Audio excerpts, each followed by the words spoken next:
فلما برزوا لجالوت وجنوده قالوا ربنا افرغ علينا صبرا. افرغ، انظر على دعوة، افرغ علينا صبرا وثبت اقدامنا وانصرنا على القوم الكافرين. قال الله عز وجل فهزموهم بإذن الله. وقتل داود جالوت وآتاه الله الملك والحكمة وعلمه مما يشاء. ولولا دفع الله الناس بعضهم ببعض لفسدت الأرض ولكن الله ذو فضل على العالمين. أيها المسلمون عباد الله، إن من الواجب علينا أن نعتز بالعزيز وأن نقوى به وأن نعتصم به وأن نلجأ إليه وأن نعود إليه.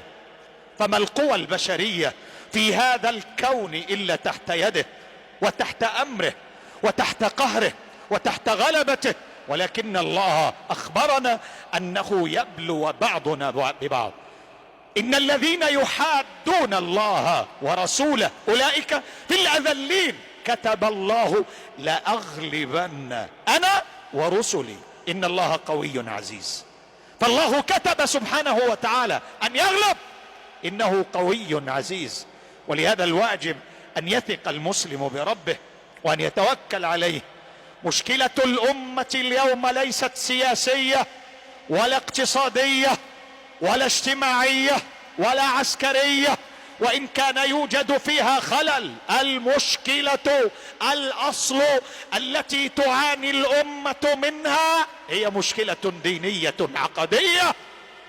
يحتاج المسلمون اليوم للعودة إلى الدين، إلى العقيدة التي كان عليها النبي والأنبياء، والتي يواجه الأنبياء والصالحون بها الأمم الكافرة. وحصلت المفاجآت من رب الأرض والسماوات سبحانه وتعالى. نسأل الله لنا ولكم التوفيق والسداد.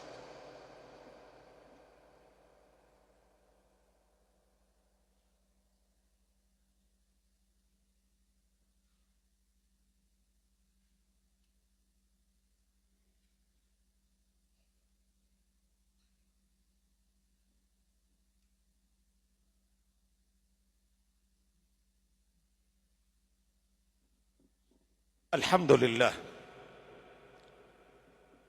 وأصلي على نبينا محمد وعلى آله وصحبه. أما بعد، إن الله عز وجل أيها المسلمون خلقنا في الحياة للابتلاء والاختبار. ولنبلونكم حتى نعلم المجاهدين منكم والصابرين. قال الله عز وجل في كتابه الكريم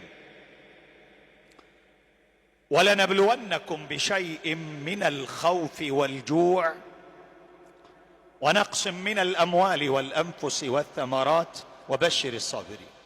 فالحياة مليئة بالبلاء، وإلا فرب العالمين قادر سبحانه على أن يفعل ما لا يخطر ببالك، ولكن الله حكيم في تأديب عباده.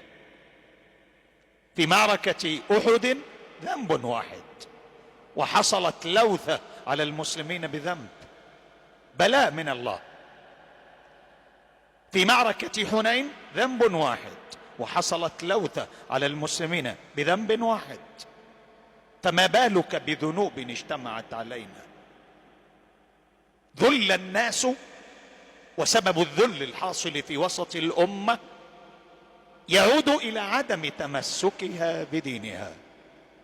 وإلا فإننا إذا تمسكنا بديننا، هناك مقدرات في هذا العصر أكثر من المقدرات في العصر السابق. هناك إمكانيات في هذا العصر أكثر من الإمكانيات في العصر السابق.